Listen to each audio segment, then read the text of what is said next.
Hi and welcome. I'm trying to learn Bibliographyology, and after we've done it, we're going to do media and plane training. And if you participate in the media and plane training, then this will be on this. Today with Nebuchadnezzar II. Now I have here an article about the Hanging Gardens of Babylon, and one of the persons mentioned me as Nebuchadnezzar II. Now we're going to look here what is written about Nebuchadnezzar II. The Hanging Gardens of Babylon. All that remains today of a once mighty city of Babylon are a few ruins by the river Euphrates in Iraq. Nearly 4,000 years ago, Babylon was already the capital of one of the world's first great empires, Old Babylonia. Eventually, Babylonia was defeated by the rival empire of Assyria.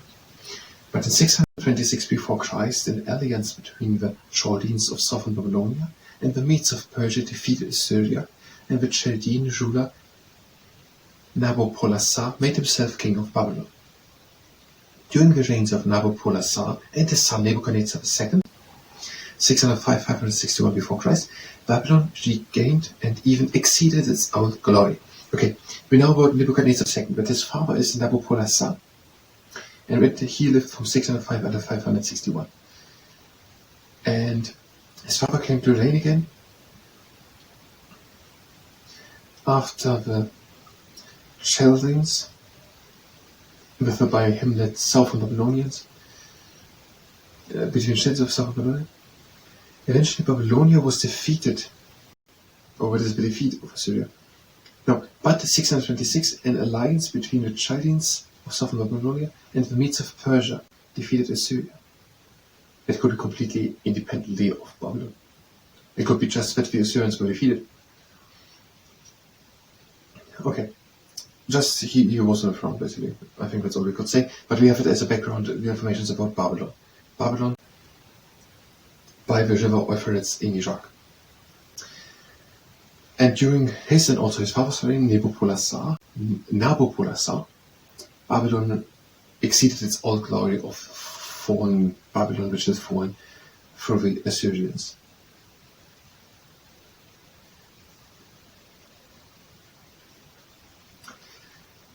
Nabopolassar built mighty walls around the city. Nebuchadnezzar, now his son, continued this work, throwing up fortresses and strong points along the walls. Okay, Nebuchadnezzar was building up Babylon. He was building, like his father, fortresses and strong points along the wall, and also a great bridge across the Euphrates. Okay, fortresses and strong points. Fortresses and strong points along the wall, and a bridge across the river Euphrates. And a splendid fortified royal palace rose above the city, and a royal palace. Okay, a bridge, strong points and fortresses along the walls of the city, and also a royal palace. This is almost architecture. Near to the palace, by the banks of the Euphrates, Nebuchadnezzar built the famous Hanging Gardens, which were regarded as one of the wonders of the ancient world. And then the Hanging Gardens. Okay, fortresses along the wall, a bridge, a great bridge across the Euphrates, and a royal palace, and also the Hanging Gardens. Nebuchadnezzar's queen was a princess of his father's allies, the Medes, whose armies had helped defeat the Assyrians.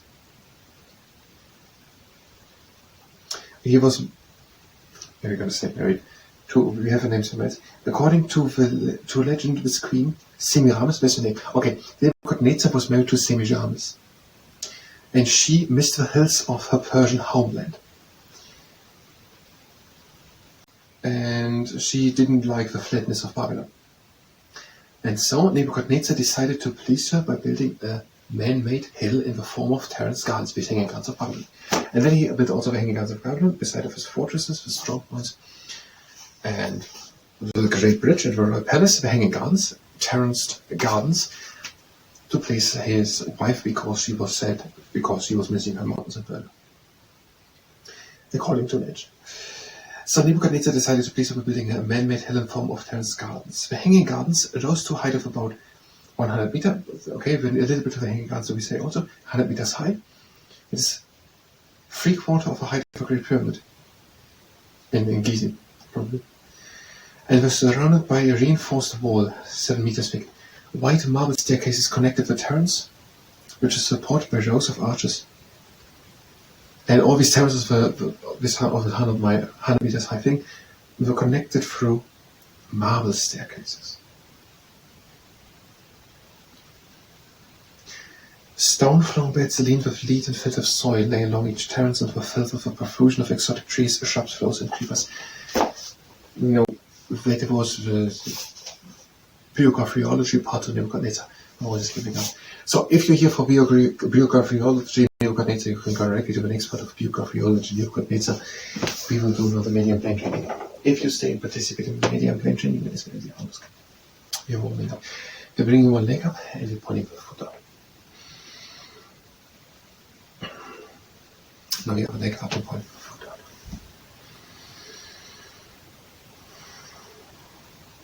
Take the leg at the ankle. Straight back, point the foot up.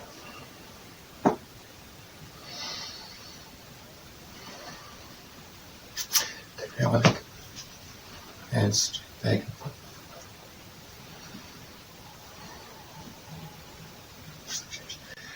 up. And to the procedural exercise, one leg up.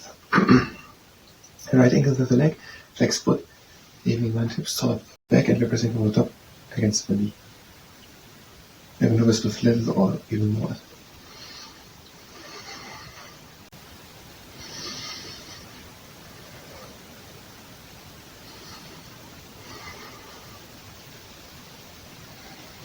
And take the other knee up and this with the upper hand from the top.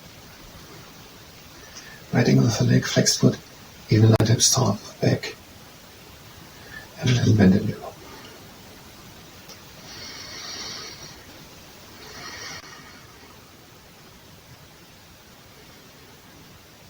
Next exercise. Leg up, press from inside. Same setup.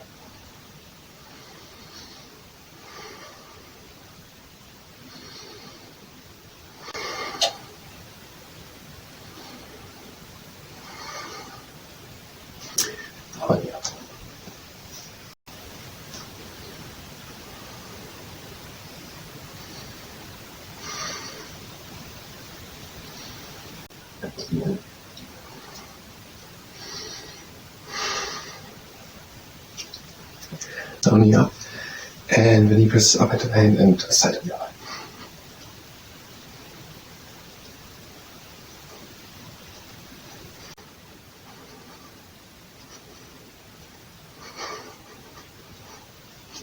Down knee up, and press this up.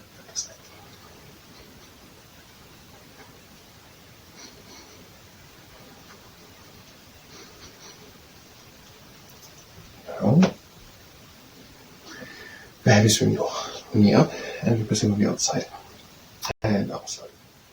Right ankle with the leg, flex foot, even on the start up the back, a little bend. And close it slowly. And another time.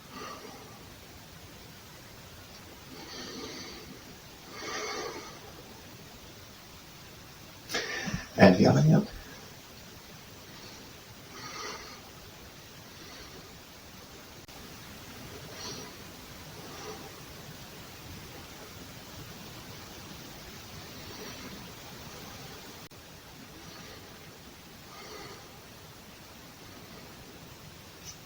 And we're ending this next one part. We're going down.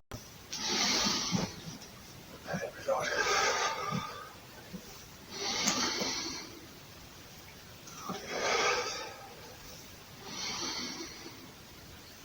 Out.